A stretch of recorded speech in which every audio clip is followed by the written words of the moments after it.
Hi friends, आज मैं आपको पॉलीकैब इंडिया लिमिटेड के बारे में बताऊंगा। इस स्टॉक हमारे करोड़पति सीरीज़ का नंबर 4 स्टॉक है। इसके पहले हमने आपको इन्फोबिन टेक्नोलॉजीज लिमिटेड, अतुल लिमिटेड और मुथूट फाइनेंस रिकमेंड किया था। Polycab India limited electrical sector में ऑपरेट करता है और एक केबल और वायर सेक्टर का नंबर 1 मल्टीबैगर स्टॉक है। तो इस वीडियो की शुरुआत हम लोग पीपीटी से करते हैं और जानेंगे हम लोग कंपनी के प्रोफाइल से शुरुआत करेंगे और fundamentals, financial parameters, share holding कैसे है इसके बारे में स्टडी करेंगे। सबसे पहले कंपनी के प्रोफाइल को जान लेते हैं। तो कंपनी लीडिंग मैन्युफैक्चरर है किस सेगमेंट में? केबल्स एंड वायर में। और साथ ही साथ ये कुछ अलाइड प्रोजेक्ट्स भी बनाती है, जैसे कि UPVC conduit, lux and glands. अभी ये क्या होता है मैं आपको दिखाता हूँ।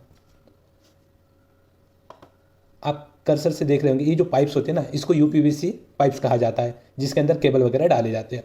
और लक्स एंड ग्लैंड्स की बात करें तो ये होते हैं लक्स, जहाँ पे हम लोग केबल का टर्मिनेशन करते हैं और स्क्रू से इसको टाइट करते हैं। और ग्लैंड्स वो होता है जो केबल को पकड़ के रखता है, कोई खींचेगा तो भी खींचने नहीं देता है, तो ये ग्लैंड्स का काम होता है। तो ये केबल के साथ साथ ये दोनों को भी बनाती है।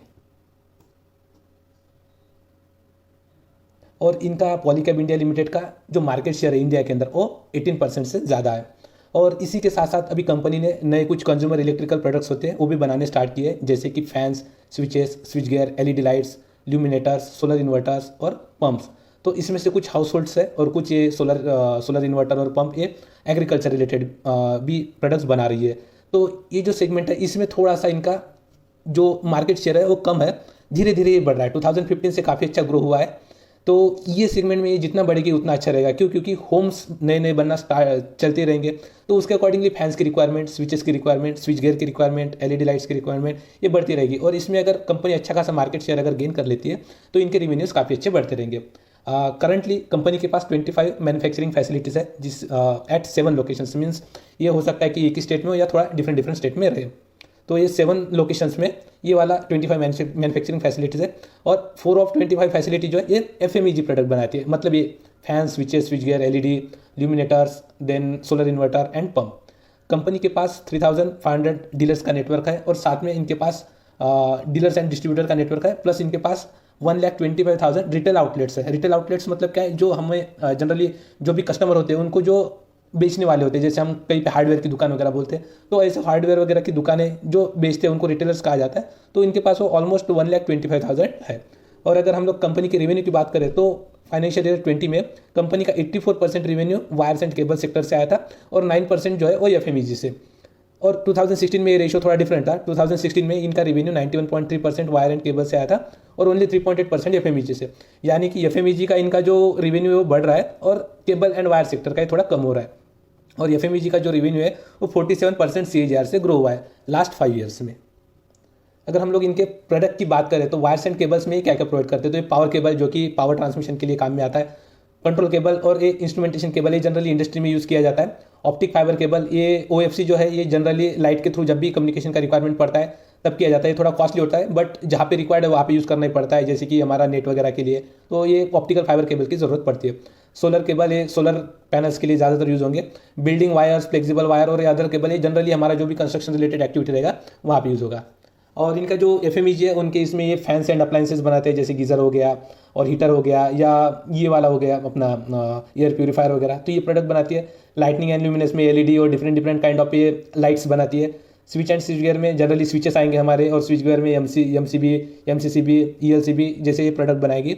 और पंप एंड सोलर में जनरली ये इसके लिए जनरली यूज़ होगा, एग्रीकल्चर के लिए मोस्टली, और अगर हाउस होल्ड के लिए भी करना है तो आप कर सकते हैं। इनका अगर कुछ केस स्ट्रेंथ बताए तो ये लीडिंग मैन्युफैक्चरर है, यानी नंबर 1 मैन्युफैक्चरर है ये केबल्स एंड वायर्स के बारे में। इनका मार्केट शेयर जो है वो ग्रेटर देन 18% है और इनके पास 25 मैन्युफैक्चरिंग फैसिलिटीज़ है, जिसमें कि 3,500 प्लस इनके पास डीलर्स है जो कि ये मैन्युफैक्चरिंग फैसिलिटी से जो भी बनेगा वो डिस्ट्रीब्यूट करने के लिए। और 1,25,000 से ज़्यादा रिटेल आउटलेट्स जो कि छोटी छोटी शॉप्स होती है जो जनरली कंज्यूमर्स को ये वो प्रोडक्ट्स बेचते हैं। और इनके प्रोडक्ट जो है वो एक्सपोर्ट होते हैं 40+ कंट्रीज़ में। और इनका जो एफएमईजी का, जैसे मैंने पहले बताया, उनका जो रिवेन्यू है वो जनरली 47% से 5 ईयर्स में बढ़ा है, जो कि एक काफ़ी अच्छी ग्रोथ है। और इनका जो सेल्स है, जो प्रोडक्ट्स बनते हैं वो इंडिया के अंदर ही ज़्यादातर सेल हो जाता है और उसका भी परसेंटेज ग्रेटर देन 95 है। यानी कि ये ओवरऑल अगर हम लोग की स्ट्रेंथ देखें कंपनी की तो ये काफ़ी अच्छी है। ये कंपनी की हिस्ट्री आप 1 बाय 1 जा सकते हैं। एक ही चीज़ बताना चाहूँगा कि कंपनी का इनॉग्रेशन या इस्टेब्लिशमेंट जो थी वो 1964 में हुई थी, यानी आप देख सकते हैं ये कंपनी काफ़ी पुरानी है और धीरे धीरे करते हुए इन्होंने एक्सपांशन करते हुए बहुत सारे माइलस्टोन्स अचीव किए। तो आप इसको पॉज करके आप स्लोली इसके थ्रू जा सकते हैं।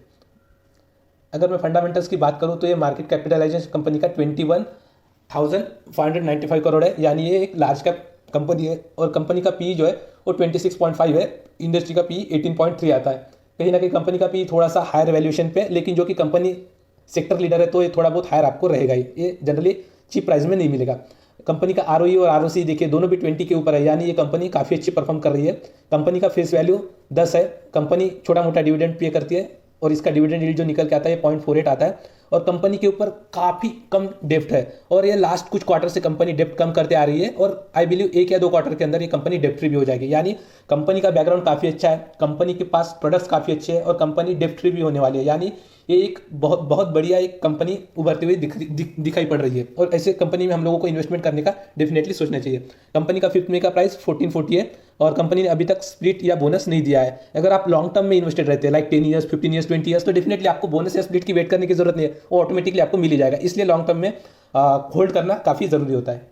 अगर फाइनेंशियल पैरामीटर्स की बात करें तो ये जो रुपीज़ है ये मिलियन में है, तो इसको मैं करोड़ में करके बताऊंगा। तो 15-16 में जो है 5,207 करोड़ का रिवेन्यू था, जो कि बढ़ के 8,830 करोड़ का हुआ है, यानी ये जंप काफ़ी अच्छी है। अगर हम लोग इनके ईबिटा मार्जिन की बात करें तो वो भी बढ़ के 486 करोड़ से बढ़ के ये 1127 करोड़ हुआ है। और अगर ईबिटा मार्जिन की बात करें तो ये 9.3 से बढ़ के 12.8% हुआ है। जब भी ये ईबिटा मार्जिन बढ़ती है ये काफ़ी अच्छी एक ग्रोथ की इंडिकेशन होती है कंपनी के लिए।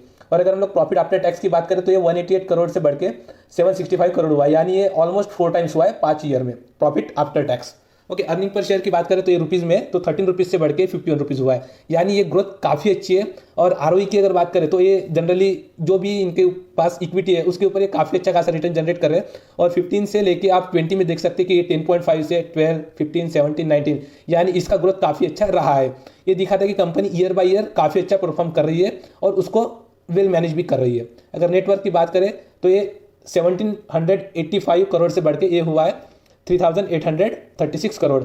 और डेप्ट टू इक्विटी यहाँ पे देख सकते हैं, जो मैं बता रहा था कि 2015-16 में डेप्ट टू इक्विटी रेशियो था 0.44, जो कि अभी बढ़ के 10 टाइम्स रिड्यूस किया है इन्होंने 5 ईयर्स में, जो कि अभी 0.04 है। और 1 या 2 क्वार्टर के अंदर क्वाइट पॉसिबल है कि कंपनी डेप्ट फ्री भी हो जाए। और इनके अगर सेल्स की बात करें, जो कि हम लोगों ने नेट सेल्स देखे थे, तो ये 5 ईयर्स में 13% से ग्रो है और 3 ईयर्स में 17%, यानी ये ईयर बाय ईयर अच्छा परफॉर्म कर रहे हैं। कोविड के सिनारियो की वजह से इस साल का इनका जो सेल्स है वो थोड़ा इंपैक्ट हुआ है, जो कि ये -13% दिखा रहा है। और अगर सेम हम लोग प्रॉफिट की बात करें, जो प्रॉफिट आफ्टर टैक्स मिला था, तो ये 35% से 5 ईयर्स में, लास्ट 5 ईयर्स में CAGR की ग्रोथ मिली है। और अगर 3 ईयर्स की बात करें तो 47% है और इस साल की 19%। तो आप देख सकते हैं कि ये कंपनी ईयर बाय ईयर काफ़ी अच्छा परफॉर्म कर रही है। और ऐसे कंपनी में अगर हम लोग इन्वेस्ट करेंगे और इन्वेस्टेड रहेंगे तो लॉन्ग टर्म में हमारा वेल्थ काफ़ी अच्छा जनरेट होगा। स्टॉक प्राइस CAGR की बात करें तो ये 1 साल में इसने ऑलमोस्ट पैसा डबल से ज़्यादा किया है। और आरओई देख सकते हैं आप 17% लास्ट 5 ईयर्स का CAGR परसेंटेज है और 3 ईयर्स का 20 और लास्ट ईयर 22, यानी ये भी आप देख सकते हैं कि ईयर ऑन ईयर ये बढ़े जा रहा है। इसका मतलब ये है कि कंपनी काफ़ी अच्छा परफॉर्म कर रही है। अगर रिवेन्यू ब्रेकअप की बात करें तो ये 2016 में 91.3% वायर एंड केबल सेक्टर से आया था, FMEG में जहाँ पे कंज्यूमर गुड्स जो है वहाँ से 3.8%, और ये अदर्स में जनरली EPC का आता है इनका, यानी इंजीनियरिंग, प्रोक्योरमेंट और कंस्ट्रक्शन। ये कोई कॉन्ट्रैक्ट लेके उसके ऊपर पूरा काम करके देने में जो उनका रेवेन्यू आता है वो 4.9% है। और अगर रिसेंट फाइनेंशियल ईयर 20 की बात करें तो ये revenue wire and cable sector में घटा है, जो कि हमें इंडिकेट करता है 84.7%, और FMEG में यही बढ़ाई काफ़ी अच्छी बात है। सो ये बढ़ा है 9.4% और EPC भी हमारा 5.9% से बढ़ा है। ओके, अगर हम लोग सेल्स की बात करें तो ये 3,986 करोड़ से बढ़ के 8,000 हुए। एक्सपेंसेस 3,600 से बढ़ के ये 6,900 हुए। ऑपरेटिंग प्रॉफिट 2,099 से बढ़ के ये 299 से बढ़ के 1,039 हुआ है। और operating profit margin year by year grow हो रहा है। और नेट प्रॉफिट की बात करें तो 89 करोड़ से बढ़ के हुआ है 815 करोड़, यानी अगर हम लोग 5 ईयर्स में देखें तो ये 10 टाइम्स की ग्रोथ है नेट प्रॉफिट में। ओके, और अर्निंग पर शेयर 12 रुपीज़ से बढ़ के 54 रुपीज़ हुआ है। ये जो TTM है, ये TTM यानी ये 2021 की ये सिनारियो है। अभी तक 2021 का रिजल्ट अभी आना बाकी है, तो ये पैरामीटर्स थोड़े से चेंज हो सकते हैं। अगर मैं प्राइस चार्ट की बात करूँ तो कंपनी का आज का प्राइस 1440 रुपीज़ है। कंपनी का सपोर्ट 1300 पे है और दूसरा सपोर्ट 1190 पे है। कंपनी का रेजिस्टेंस अभी कुछ बोल नहीं सकते क्योंकि ये कंपनी हायर हाई लगा रही है। अगर इस क्वार्टर का रिजल्ट, जो कि मार्च 2021 का रिजल्ट है, अगर इस क्वार्टर का रिजल्ट अगर अच्छा आता है तो ये कंपनी 1600-1700 की तरफ मूव करेगी। इसको बाय का रिकमेंडेशन हम लोग बाय ऑन डिप्स में देंगे, क्योंकि ये ज़रूरी नहीं कि ये स्टॉक 1300 या 1200 पे आएगा, आ सकता है, बट जनरली जहाँ पे भी आपको डिप मिले वहाँ पे आप बाय कर लीजिए। इस कंपनी के 1 साल के टारगेट 1980 रुपीज़ है, 3 ईयर्स का टारगेट 3,740 रुपीज़ है और 5 ईयर का टारगेट 7,200 रुपीज़ है। शेयर होल्डिंग की बात करें तो प्रमोटर के पास 68.42% का स्टेक है, एफआई के पास 6.38% का, डीआई के पास 9.91 और पब्लिक के पास 15.29% का।